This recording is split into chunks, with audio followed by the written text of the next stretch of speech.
ಸಂಕ್ರಾಂತಿ ಬಳಿಕ ಈಗ temple run ಅಂತೂ ಶುರು ಮಾಡಿಕೊಂಡಿದ್ದಾರೆ. ಬಟ್ ಇನ್ನೊಂದಿಷ್ಟು ಈ ಕೇಸ್ನಲ್ಲಿ ಹಾಗೆ ಉಳ್ಕೊಂಡಿದೆ. ಅದೆಲ್ಲವೂ ಕೇಸ್ ಇತ್ಯರ್ಥವಾಗಬೇಕು. ಆದರೆ ಇನ್ನೊಂದು ಕಡೆಗೆ ನಟ ದರ್ಶನ್ ಪಿಸ್ತೂಲ್ ಲೈಸೆನ್ಸ್ ಏನಿದೆ ಅದು ರದ್ದು ಮಾಡುವಂಥ ವಿಚಾರಕ್ಕೆ ಡಿಸಿಪಿ ನೋಟಿಸ್ ಅನ್ನ ಕೊಟ್ಟಿದ್ದಾರೆ. ಯಾಕೆ ಅಂತಂದ್ರೆ ಒಂದು ಕ್ರಿಮಿನಲ್ ಕೇಸ್ನಲ್ಲಿ ಆರೋಪಿಯಾಗಿ ನಿಂತ್ಕೊಂಡಾಗ ಅವರ ಜೊತೆಗೆ ಆ ವೆಪನ್ಗಳನ್ನು ಇಟ್ಕೊಳ್ಬಾರ್ದು ಅನ್ನುವಂಥದ್ದು ಇದೆ. ಇನ್ನೂವರೆಗೂ ಯಾಕೆ ಸೀಸ್ ಮಾಡಿಲ್ಲೋ ಗೊತ್ತಿಲ್ಲ. ಗನ್ ಲೈಸೆನ್ಸ್ ರದ್ದು ಮಾಡಬೇಕು ಅಂತ ಈಗ ನೋಟಿಸ್ ಅನ್ನ ಕೊಟ್ಟಿದ್ದಾರೆ. ಡಿಸಿಪಿ ನೋಟಿಸ್ಗೆ ನಟ ದರ್ಶನ್ ಉತ್ತರವನ್ನ ಕೂಡ ಕೊಡ್ತಾರೆ. ನಾನು ಯಾವುದೇ ಷರತ್ತುಗಳನ್ನು ಉಲ್ಲಂಘನೆ ಮಾಡಿಲ್ಲ, ಲೈಸೆನ್ಸ್ ರದ್ದು ಮಾಡುವ ಪ್ರಮೇಯವೇ ಬರೋದಿಲ್ಲ, ಕಾನೂನಾತ್ಮಕವಾಗಿ ಜಾಮೀನು ಪಡೆದುಕೊಂಡಿದ್ದೇನೆ, ಷರತ್ತುಗಳನ್ನು ಪಾಲನೆ ಮಾಡ್ತಾ ಇದ್ದೀನಿ ಅಂತ ಉತ್ತರವನ್ನ ಕೊಟ್ಟಿದ್ದಾರೆ. ಬಟ್ ಒಂದು ಕ್ರಿಮಿನಲ್ ಕೇಸ್ನಲ್ಲಿ ಇರುವಂಥ ಸಂದರ್ಭದಲ್ಲಿ ಅದನ್ನು ಇಟ್ಕೊಳ್ಳೋಕ್ಕೆ ಅವಕಾಶ ಇಲ್ಲ ಅನ್ನೋದನ್ನು ನಾನು ತಿಳ್ಕೊಂಡಿರುವಂಥ ಮಾಹಿತಿ. ಆ ನಿಟ್ಟಿನಲ್ಲಿ ಈಗ ಪೊಲೀಸರು ಏನು ಮಾಡ್ತಾರೋ ಗೊತ್ತಿಲ್ಲ. ವೆಪನ್ ಇದೆಯಾ ಅಥವಾ ಅವ್ರಿಲ್ಲ ಹತ್ರ ಇಲ್ವಾ, ಅದನ್ನು ಸೀಸ್ ಮಾಡ್ಕೊಂಡಿದ್ದಾರಾ, ಭಾಳ ಇಂಪಾರ್ಟೆಂಟ್ ಆಗುತ್ತೆ. ಲೈಸೆನ್ಸ್ ರದ್ದು ಮಾಡೋದು ಬಿಡೋದು ಅವ್ರ ಕೇಸ್ ಇತ್ಯರ್ಥವಾದ ನಂತರ ಗೊತ್ತಾಗುತ್ತೆ. ಬಟ್ ವೆಪನ್ ಕೂಡ ಅವ್ರ ಜೊತೆಗೆ ಇರೋ ಹಾಗಿಲ್ಲ, ಅದು ನನಗಿರುವಂಥ ಮಾಹಿತಿಯ ಪ್ರಕಾರ. ಸೊ ಈಗ ದರ್ಶನ್ ಬಳಿ ಇದ್ದಂಥ ಪಿಸ್ತೂಲ್ ಲೈಸೆನ್ಸ್ ರದ್ದತಿಗೆ ನೋಟಿಸನ್ನು ನೀಡಿದ್ದಾರೆ. ಗನ್ ಲೈಸೆನ್ಸ್ ರದ್ದು ಬಗ್ಗೆ ಡಿಸಿಪಿ ನೋಟಿಸ್ಗೆ ದರ್ಶನ್ ಕೂಡ ಉತ್ತರವನ್ನು ಕೊಟ್ಟಿದ್ದಾರೆ.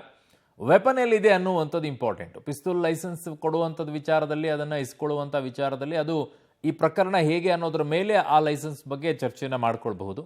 ಬಟ್ ವೆಪನ್ ಅವ್ರ ಜೊತೆಗೆ ಇದ್ದರೆ ಅದು ನಿಜವಾಗಿಯೂ ಕೂಡ ತಪ್ಪಾಗತ್ತೆ. ಕಾರಣ ಆ ಥರ ಕ್ರಿಮಿನಲ್ ಕೇಸ್ನಲ್ಲಿ ಇರಬೇಕಾದಂಥ ಸಂದರ್ಭದಲ್ಲಿ, ಅದು ಮೊದಲನೇ ಆರೋಪಿಯಾಗಿರಬೇಕಾದ್ರೆ ವೆಪನ್ ಅವ್ರ ಜೊತೆಗೆ ಇರಬಾರ್ದು. ಅದನ್ನು ಸೀಸ್ ಮಾಡ್ಕೊಂಡಿದ್ದಾರಾ ಇಲ್ವಾ ನೋಡಬೇಕು, ಮಾಹಿತಿ ಪಡ್ಕೊಳ್ತೀನಿ. ಲೈಸೆನ್ಸ್ ರದ್ದು ಮಾಡುವ ಪ್ರಮೇಯವೇ ಬರಲ್ಲ ಅಂತ ದರ್ಶನ್ ಹೇಳಿದಾರಂತೆ. ನಾನು ಯಾವುದೇ ಷರತ್ತುಗಳನ್ನು ಕೂಡ ಉಲ್ಲಂಘನೆಯನ್ನು ಮಾಡಿಲ್ಲ. ನಾನು ಕಾನೂನಾತ್ಮಕವಾಗಿ ಜಾಮೀನನ್ನು ಪಡ್ಕೊಂಡಿದ್ದೀನಿ, ಕರೆಕ್ಟು. ಕೋರ್ಟ್ನ ಅನುಮತಿ ಮತ್ತು ಷರತ್ತು ಪಾಲನೆ ಮಾಡ್ತಾ ಇದ್ದೀನಿ, ಅದು ಕರೆಕ್ಟು, ಇಲ್ಲ ಅಂತ ಹೇಳ್ತಾ ಇಲ್ಲ. ಆದರೆ ಈ ಥರ ಆರೋಪಗಳು ಬಂದಾಗ ವೆಪನನ್ನು ನಿಮ್ಮ ಜೊತೆಗೆ ಇಟ್ಕೊಳ್ಳೋಕೂಡ್ದು ಅನ್ನುವಂಥದ್ದು ಇದೆ ನನಗಿರುವಂಥ ಮಾಹಿತಿಯ ಪ್ರಕಾರ. ನಾನು ಯಾವುದೇ ಷರತ್ತನ್ನು ಉಲ್ಲಂಘನೆ ಮಾಡೇ ಇಲ್ಲ ಅಂತ ಡಿಸಿಪಿ ಅವರ ನೋಟಿಸ್ಗೆ ನಟ ದರ್ಶನ್ ಅವರು ಉತ್ತರ ಕೊಟ್ಟಿದ್ದಾರೆ. ಲೈಸೆನ್ಸ್ ರದ್ದು ವಿಚಾರಕ್ಕೆ ಅವ್ರು ಹೇಳ್ತಾ ಇರೋದು. ಬಟ್ ವೆಪನ್ ವಿಚಾರದಲ್ಲಿ ನಾನು ಮಾತನಾಡ್ತಾ ಇದ್ದೀನಿ. ವೆಪನ್ ಕೂಡ ಅವ್ರ ಜೊತೆಗೆ ಇರ್ಕೂಡುದು ಈ ಸಂದರ್ಭದಲ್ಲಿ ಅಂತ, ಕೇಸ್ ಇತ್ಯರ್ಥವಾಗುವವರೆಗೂ ಕೂಡ ಇರಬಾರ್ದು ಅಂತ ಹೇಳ್ತಾರೆ. ಬಟ್ ಈಗ ಅದು ನೋಡಬೇಕು, ಇದೊಂಥರ ಲೈಸೆನ್ಸ್ ವಿಚಾರಕ್ಕೆ ಹೋಗ್ತಾ ಇದೆ. ಈಗ ಆ ನಿಟ್ಟಿನಲ್ಲಿ ಏನು ಮಾಡ್ತಾರೆ ಅಂತ ನೋಡೋಣ. ನನ್ನ ಸಹೋದ್ಯೋಗಿ ಈಗ ಕ್ರೈಮ್ ಬ್ಯೂರೋ ಹೆಡ್ ಆಗಿರುವಂಥ ಮುರಳೀಧರ್ ನನ್ನ ಸಂಪರ್ಕಕ್ಕೆ ಸಿಗ್ತಾ ಇದ್ದಾರೆ.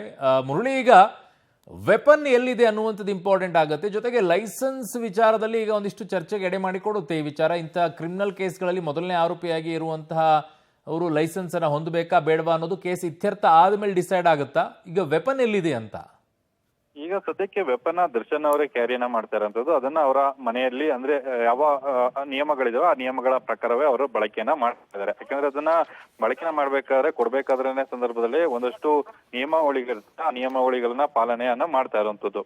ಆದ್ರೆ ಈ ಕೊಲೆ ಪ್ರಕರಣ ಯಾವಾಗ ಬೆಳಕಿಗೆ ಬಂತು, ಅವರು ಬಂಧನ ಆಗಿ ಮತ್ತೆ ಜಾಮೀನಿನ ಮೇಲೆ ಹೊರಗಡೆ ಬಂದ ಬಳಿಕ ಪೊಲೀಸರು ಅದರ ಬಗ್ಗೆ ಒಂದು ಸ್ಪಷ್ಟನೆಯನ್ನ ಕೇಳಿರುವಂತದ್ದು. ನೀವು ಲೈಸೆನ್ಸ್ ಅನ್ನ ಹೊಂದಿದ್ದೀರಿ, ಜೊತೆಗೆ ನಿಮ್ಮ ವಿರುದ್ಧ ಸಾಕ್ಷ್ಯನಾಶದ ಪ್ರಕರಣ ಈಗಾಗಲೇ ದಾಖಲಾಗಿರುವಂತದ್ದು.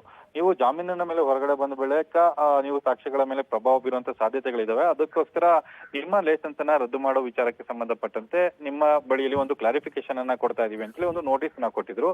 ಆ ನೋಟಿಸ್ಗೆ ಸಂಬಂಧಪಟ್ಟಂತೆ ಈಗ ದರ್ಶನ್ ಸಂಪೂರ್ಣವಾಗಿ ವಿವರವಾದಂತ ಒಂದು ಪ್ರತ್ಯುತ್ತರವನ್ನ ಕೊಟ್ಟಿದ್ದಾರೆ.